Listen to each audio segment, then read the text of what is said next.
The idea of resurrection did not come out of nowhere on the first Easter. This theme of resurrection is traced throughout the scriptures.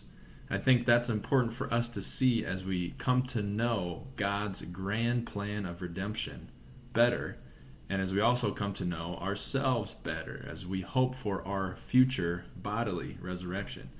And in Calvin's chapter on resurrection, he traces that theme through all of these awesome Old Testament passages and stories as we hear about resurrection through the kings and through the prophets of the Old Testament.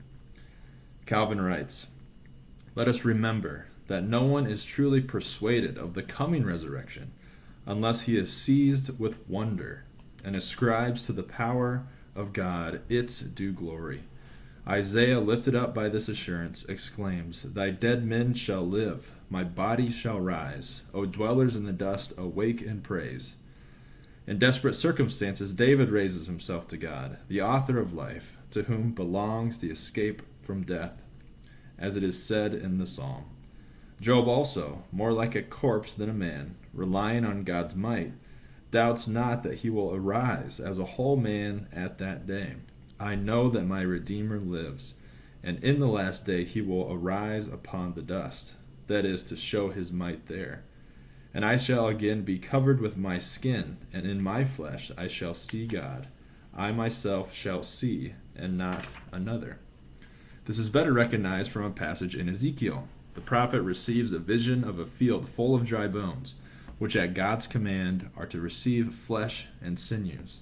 So Christ, after he has taught that the voice of the gospel gives life, because the Jews did not receive it, immediately adds, "Do not marvel at this, for the hour is coming when all who are in the tombs will hear the voice of the Son of God and will come forth."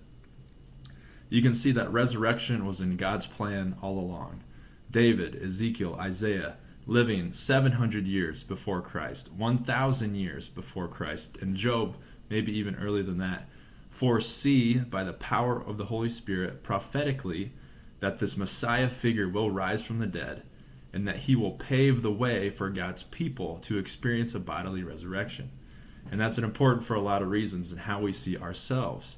We talked about Plato yesterday, and his idea is that the soul would be immortal once it escaped from this prison of the flesh, that everything material, everything physical is bad, and everything spiritual, especially the soul, is good. And what the scriptures are actually teaching is that God created everything good. And since everything has been good, it will be good again. It is corrupted and broken right now, but one day God will make everything right.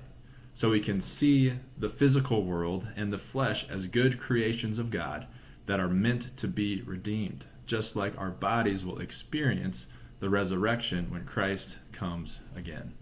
And that's an important distinction of the Reformed faith, because a lot of churches have struggled with this idea of how do we relate to the physical world? Are our souls immortal? What's going to happen to our bodies? And we know that we can hope for the future bodily resurrection.